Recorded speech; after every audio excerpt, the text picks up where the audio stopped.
हमारे साथ है कांग्रेस के नेता और पूर्व मंत्री नसीम खान।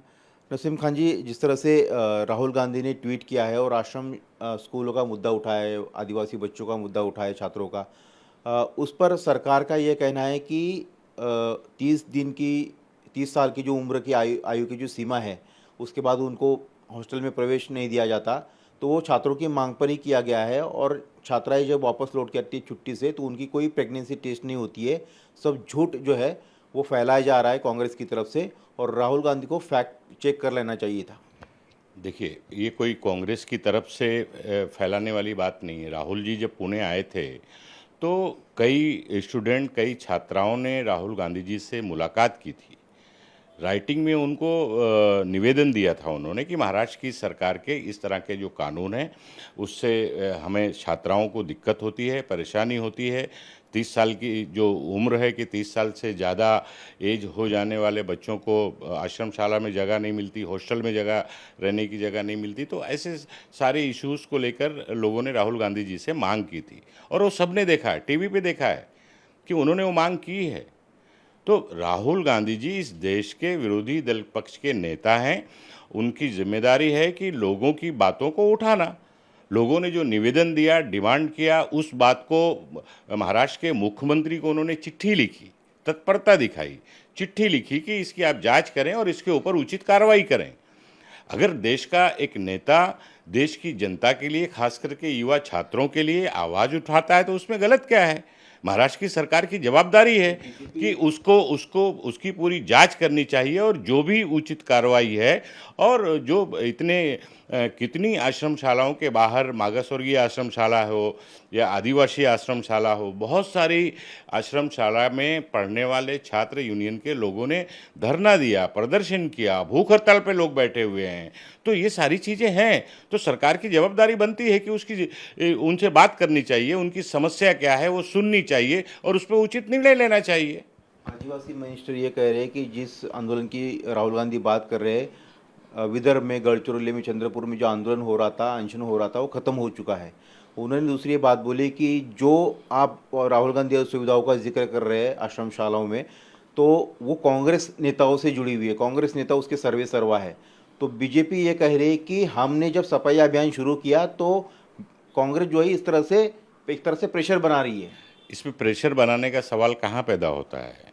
सवाल किसी की भी आश्रमशाला हो, आश्रमशाला का निरीक्षण, उसका ग्रांट, उसकी देखभाल, उसका नियम बनाने का काम, मॉनिटर करने का काम सरकार करती है। सरकार की जिम्मेदारी बनती है।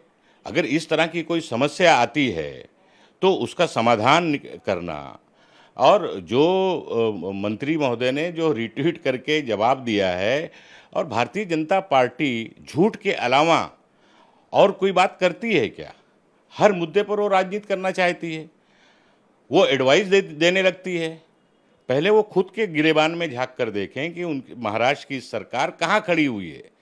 महाराष्ट्र के अलग अलग विभाग में भ्रष्टाचार का डोंगर, पहाड़ कितना बड़ा बढ़ गया है। पहले उनको उस पर देखना चाहिए, वो हमें एडवाइस ना करें। हमारा काम है, कांग्रेस पार्टी मुख्य विरोधी दल है इस देश में। राहुल गांधी इस देश में लोगों की आवाज़ बने हुए हैं।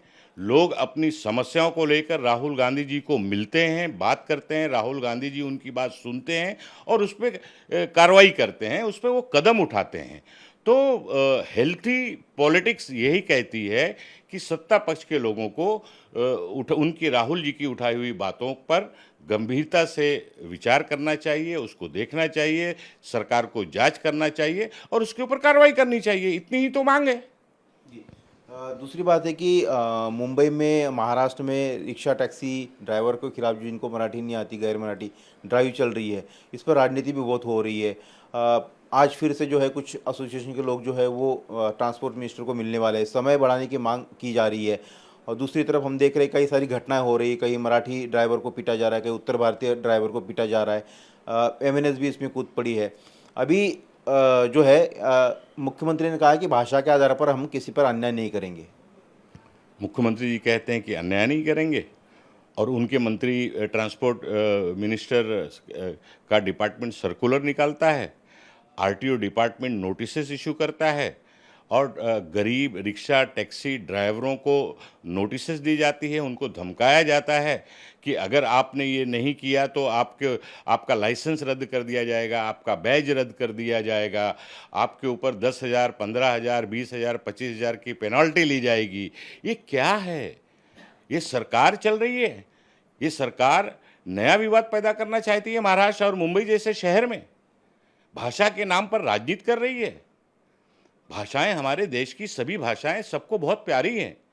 मराठी का सम्मान होना चाहिए, मराठी भाषा का सम्मान होना चाहिए। मुंबई और महाराष्ट्र में रहने वाले सभी लोग मराठी समझते हैं, बोलते हैं, समझने की कोशिश करते हैं।